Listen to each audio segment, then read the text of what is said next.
Hello everyone, and welcome to the History of Byzantium. Episode 137. Cilicia. Cilicia had long been recognized as a valuable strategic location in the Mediterranean. As far back as Xenophon, the Greeks were warned about the impassable Cilician gates, which guarded the land beyond it. A warning taken seriously by Alexander the Great, who ordered a night attack on its garrison in order to drive them off. During the Roman era, Cilicia was famously home to pirates. This unique pocket of fertile land with good access to the sea, surrounded by rugged mountains, made for an ideal hideout. Those pirates, though, sailed too close to the Eternal City, and Pompey was given extraordinary powers to wipe them out. Soon enough, Cilicia was a Roman province, and would remain so for the next 6 centuries. It was to Cilicia that Heraclius retreated in the face of the shocking defeat at the Battle of Yarmouk. He hoped that the Amarnus Mountains, the effective border with Syria, would be the front line in the new war. However, the Arabs were far harder to stop than he'd ever imagined. The Amarnus proved easy to navigate, and for the next 70 years the Roman population of Cilicia was terrorized as waves of attack and defense swept across it. Finally, put out of its misery in the build-up to the siege of 717, Cilicia became a new province of the Caliphate. Again, its fine ports made it an ideal base for raids on the Roman capital. The cities of Cilicia, Tarsus, Mopsuestia, Sicyon, all became barracks towns, their streets full of hostels for the annual influx of jihadis, their mosques thronged with excitement each spring as men arrived hoping to serve their faith and make their fortune. The collapse of the Caliphate changed everything. With central funding drying up, Cilicia was suddenly left exposed. The mighty Taurus Mountains had once stood as a barrier with the House of War. Increasingly, the rocks did little but disguise the direction of assault from the armies of Byzantium. The various emirs of Tarsus looked on with increasing desperation as the Phocas family dealt one blow after another to Sayf ad-Dawla. Finally, early in 964, John Zimisces chased a portion of their army up a hill and massacred them. The Roman refusal to discuss peace was a worrying sign, but the decision of the domestic to murder helpless men in cold blood sent a klaxon blaring across the whole plain. The Romans were coming in force, and they weren't looking to negotiate. It was to be the end of Islamic Cilicia.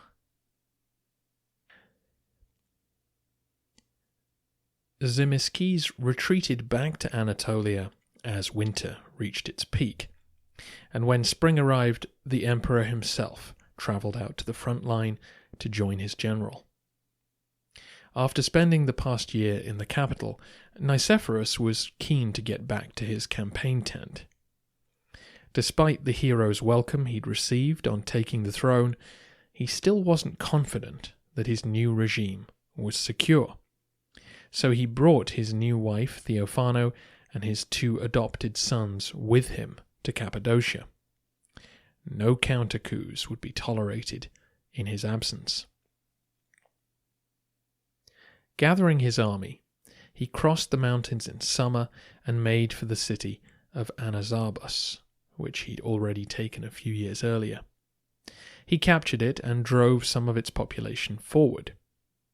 He then marched to another city on the road to Tarsus, again driving out its citizenry. The hope was to clog Tarsus and Mopsuestia with refugees in order to weaken their ability to resist. But, as I mentioned last episode, Tarsus was formidably defended. It actually had a double circuit of defensive walls in good condition.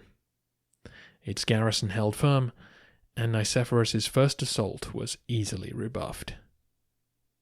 Seeing that he would be wasting his time, the emperor withdrew back to Romania to improve his preparations. He waited till the harvest was in, then crossed the mountains again in November.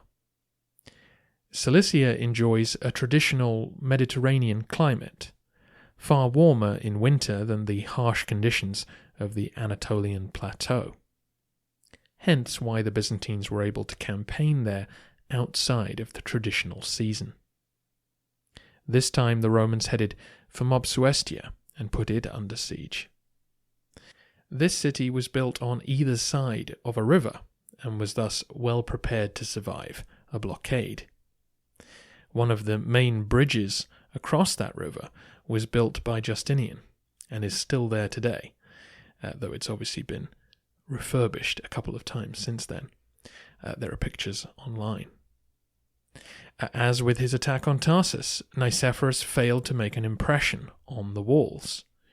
The countryside was also short on supplies, and so focus headed home again.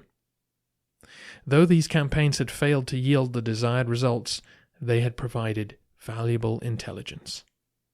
Nicephorus's men had taken notes on the fortifications they were up against and the logistical needs that a prolonged siege would require.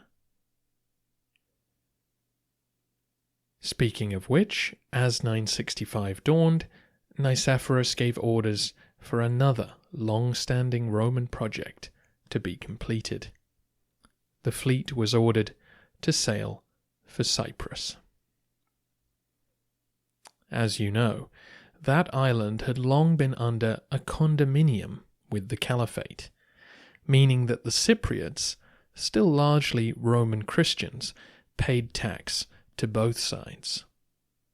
Though at times an unfortunate burden, as best we can tell, the island usually enjoyed a state of peaceful coexistence with the Arabs. The Muslims maintained a naval base on its shores and occasionally came looking for wood for their fleets, but otherwise left the civilians to their own devices. This cooperation was now brought to an end. Access to Cyprus could allow enemy ships to reach Cilicia, and that was unacceptable. We don't know exactly what forces were present in 965, nor which of the fragmented Islamic powers they took orders from. But what we do know is that the Romans swept in, drove them off easily, and brought Cyprus fully back into the empire. New colonists and administrators would follow in the years to come, and at the time it was probably an unremarkable operation, simply completing the encirclement of Cilicia. However, in the wider picture, this was a big moment. It meant that the Romans had completely cleared their eastern waters of Arab opposition. After the destruction of the Cretan base, the Cilician fleet, and now the few ships guarding Cyprus, Roman traders and coastal populations could once again operate without harassment, and their warships could float threateningly on the border with Syria. Nicephorus focused on the task at hand, though. He spent the spring gathering supplies, determined that this time he would not run out of food. He also wanted to take every available man with him and ensure that each division was properly led. So he called on his brother Leo to join him and John in leading the conquest. As they descended into Cilicia in summer 965, messengers were waiting, offering the submission of both Tarsus and Mopsuestia. This would be some form of negotiated settlement, and so Nicephorus told the envoys to go home. He was here to conquer. If the cities wanted to submit, then they could simply open their gates. Leophocus led a portion of the army to Tarsus and set up a siege. He was there to keep the emir's main force locked down, while his brother and John attempted to take Mopsuestia. The Arabs defended their town stoutly. They hurled heavy stones from the battlements and shot burning arrows at their enemy. But the Romans knew exactly which part of the wall to target. Adopting the same tactics which had worked at Chandax, siege engines cleared the area of defenders. Then sappers went in and dug under a section of the walls. Again they put in wooden supports. Again they set fire to them. Again a section of the walls collapsed. Arab defenders stared in horror as the dust rose from the rubble. The Romans poured into the breach and began sacking the city. As I mentioned earlier, though, this was only one side of town. The Mopsuestians fled in their thousands across the bridges into the other half of the city. Enterprising defenders set fire to buildings as they went, hoping to slow the Byzantine advance. Which they did, but Nicephorus would not be halted for long. His men lined up and bloodily broke through the lines of defenders and forced their way over the walls into the other part of the city. For their bold resistance, the Mopsuestians paid dearly. Once his men had gathered sufficient booty and slaves, Nicephorus ordered them to march briskly west to Tarsus. Mopsuestia controlled the best river routes across Cilicia, and its fall isolated the emir's home city. It was now all but impossible for any relief to come their way, and when the terrible news reached him, the emir ordered his troops out for a final sortie. But Nicephorus's army were already nearby. One source tells us that the whole plain glittered from the armour of the invading force. And what followed was the occasion which Eric Mageia described, where the cataphract charge worked like clockwork. Before the heavy cavalry had even made contact with the enemy, their nerve was broken. The Arabs abandoned their lines and sprinted back to the city. All that was left to them now was starvation. The Romans were unlikely to attempt the dangerous double walls, but Nicephorus made it known how well supplied his men were. The situation inside the city became increasingly desperate, and negotiations for surrender began soon afterwards. On August the 16th, the deal was struck, and the gates swung open. Apparently, ships from Egypt arrived a few days later, laden with supplies, but they were too late. The population of Mopsuestia had stood and fought and suffered a sacking. The people of Tarsus gave up. They were allowed to live. As at Melitene and Theodosiopolis, they were given a choice: convert or leave.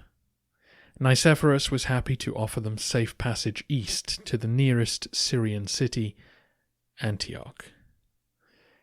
A few weeks after this news made its way around the plain, every town in Cilicia offered their surrender.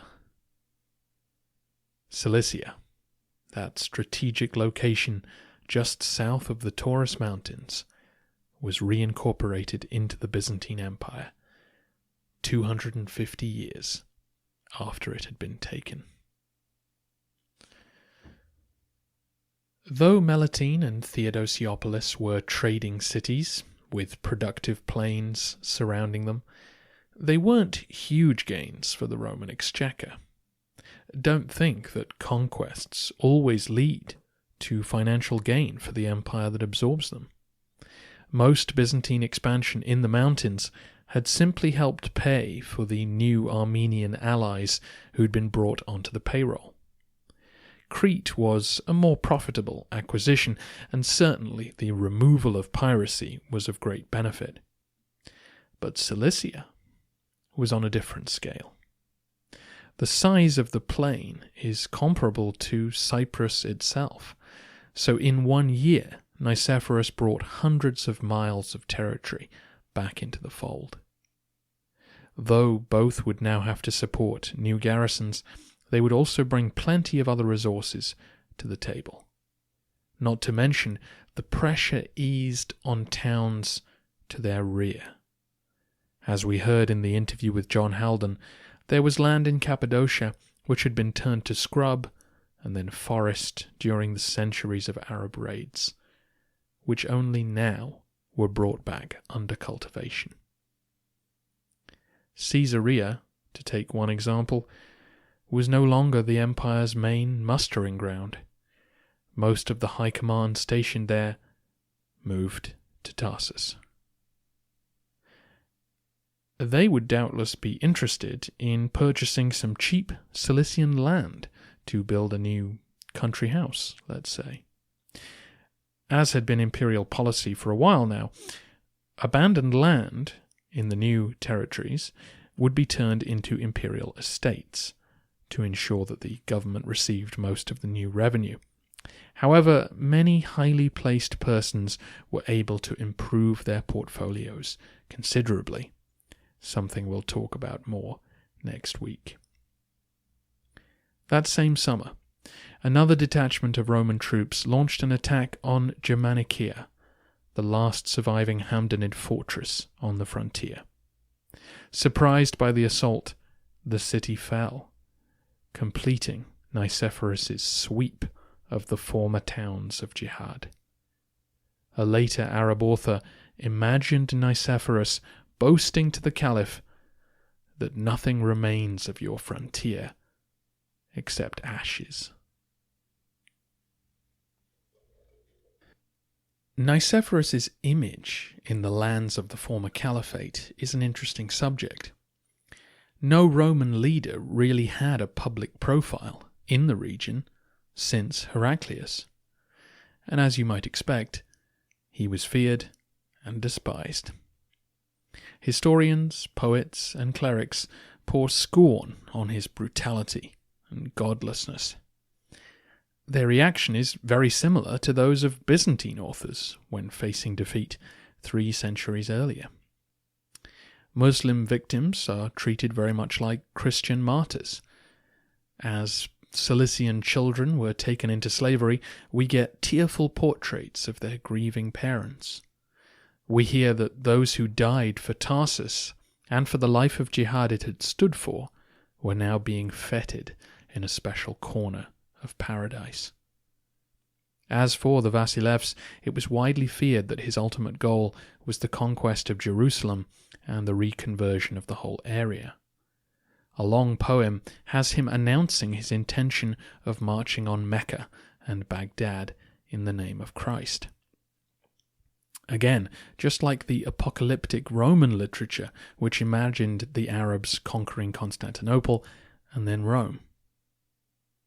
Jumping ahead slightly, when Nicephorus does die, imams will celebrate his fall in their preaching, just as Byzantine priests did on the deaths of Crum or Simeon. We'll discuss Nicephorus's actual goals, whatever they might have been, in future episodes. News of the destruction of Cilician mosques and the murder of innocent Muslims did lead to reprisals. Later in 966, the Patriarch of Jerusalem was killed by a mob who damaged parts of the Church of the Holy Sepulchre. And the following year, the Patriarch of Antioch was murdered on suspicion of inciting the Romans. These upheavals inadvertently aided Nicephorus in a recruitment drive he was about to launch. The decision to re-Christianize the conquered provinces was one which made sense from a Byzantine point of view. We know that most of these acquisitions are secure from Arab counterattack, but that's the gift of hindsight. At the time, the Romans lived with the very real fear that caliphal armies might one day return.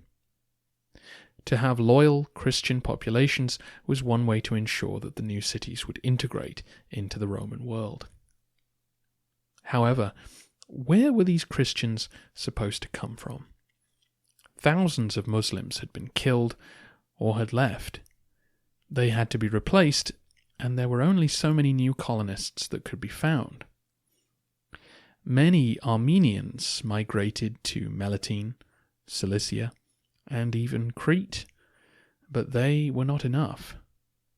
So the emperor made contact with the patriarch of the Syrian Monophysites. Yes, the descendants of those who gave Justinian such headaches still lived across the countryside.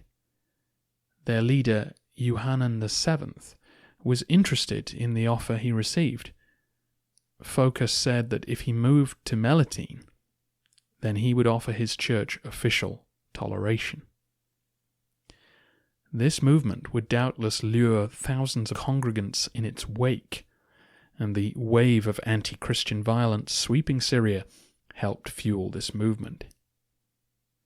It seems likely that many Monophysites already lived along the road up toward Melitene. This official recognition allowed many of them to connect themselves more directly to the expanding Roman state. Within the decade, new churches and monasteries began dotting the landscape. The most intractable nonconformists in Byzantine history were creeping back into the fold. This was a significant change in culture and demography. A whole swathe of land was being de-Islamized, while the corresponding areas of Syria and Mesopotamia became more Muslim as local Christians moved west.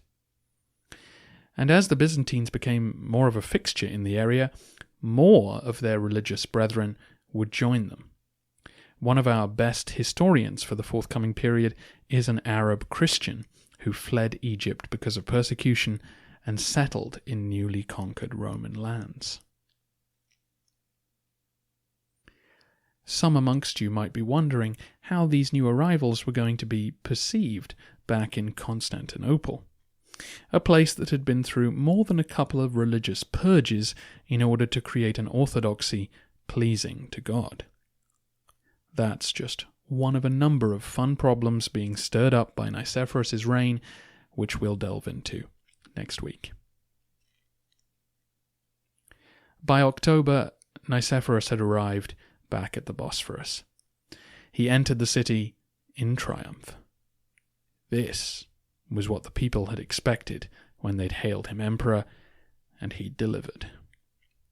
Alongside the prisoners and booty were Roman battle standards taken over the centuries. One source claims that the gates of Mopsuestia and Tarsus were carried back to Constantinople and set up as permanent monuments. The celebrations at the capital lasted several days. Chariot races were held and banquets thrown. Across the empire, the mood was celebratory. There's a church in Cappadocia which survives to this day, which seems to have been decorated in honor of this event. I've put up pictures on the website and social media. The emperor and his family, along with John and his soldiers, are all featured alongside biblical scenes. But despite the conclusive quality of that summer's campaigns, the emperor did not consider his work done. In early 966, messages came from Seyf-ad-Dawla asking for a truce and a prisoner exchange. The Romans agreed and at Samosata in June, the two sides went through the usual procedures as men filed back and forth toward the opposing side. The Romans, of course, had many more prisoners to trade, and embarrassingly, Saif had to use his personal jewellery as collateral and send his secretary as a hostage in order to help ransom the remaining Muslim captives. Inside the Hamdanid Emirate, political chaos continued to unspool. With Roman land and naval forces hovering on the Syrian border, the local cities, particularly those on the coast, had become deeply concerned about their security. The nearest city to the firing line, as I implied, was the old Roman capital of the East, Antioch. Despite being a large, strategically important city, the early Arab conquerors had never been keen on Antioch. Its strong Christian traditions were something of an issue, but probably it was just too far from the desert. Damascus made a better capital for quick communication with the rest of the caliphate. And once Cilicia was conquered, Syria was no longer the front line. Antioch had remained a visually impressive backwater ever since, still the home to the patriarch of what remained of the eastern diocese. Inside the city, various political groups had been squabbling ever since the sack of Aleppo. Saif's authority was no longer recognized, and one coalition was arguing strongly that the city should make an independent deal with the Romans. A case that was greatly strengthened once the former emir of Tarsus and his entourage appeared at the gates. A letter was sent that summer offering Nicephorus suzerainty over the city. This would have been a deal similar to that enjoyed by various Armenian principalities. We will obediently do your bidding in terms of trade and defence. In exchange, we get to govern our internal affairs. However, once he got wind of this, Saif was able to get some muscle down to the city and reasserted his rule. Those who'd made the offer to Rome were imprisoned. It's likely that Nicephorus would have continued the war at some point, but, pretext in hand, he broke off negotiations with Saif and marched on Antioch. At this news, thousands of Muslim residents of the city took to the roads and left. They'd heard enough about events in Cilicia and would not risk being captured, or worse. Rather confirming that he had other targets in mind, Nicephorus stopped off at the city of Manbij en route. He'd attacked it a few years earlier and had now discovered that they were holding a famous relic, the Keramidion. This was a tile on which Christ's features were visible. How had they got there? By contact with the mandilion, the cloth which John Corcuas had brought to Constantinople 20 years earlier. The citizens of Manbij gladly handed the icon over in exchange for the Romans leaving. Nicephorus pushed forward, avoiding Aleppo, and arrived outside Antioch in late October. By the way, he was not unmolested on this journey through the Syrian countryside. Bedouin Arabs dogged his army for most of the journey. This was where the lessons of the preceptor text came in handy. The emperor reminded his men to maintain their square formation, defend themselves, but never chase the enemy horsemen. The Bedouin might throw spears or make the occasional charge, but there was little they could do against the massed ranks of Byzantine soldiers. Their aim was to lure angry men into the open plains in pursuit. Then, once they were isolated, to wheel around and hurt them. Once outside Antioch, Nicephorus got an eyeful of the city's impressive defences. For those of you who remember the free episode in the John Chrysostom series, I described them then. The walls swept up into neighbouring Mount Silpius, and the Orontes River ran through the city. Presumably, this circuit was still the one Justinian had thrown up in the aftermath of Khusro's sack of 541. Nevertheless, the walls were thick, and the defenders maintained their vigilance. The Vasilevs spent a week inspecting the scene before concluding that nothing could be done on this occasion. He pushed his host back into Cilicia, but he'd seen enough to know where his next target lay.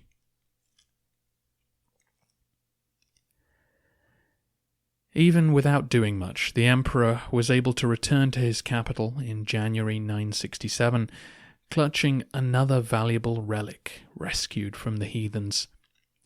As long as he was on campaign, it seemed that he could do no wrong. Next time, we stay at home with the Phocads and discover that the longer they remain at Constantinople, the less they can do right.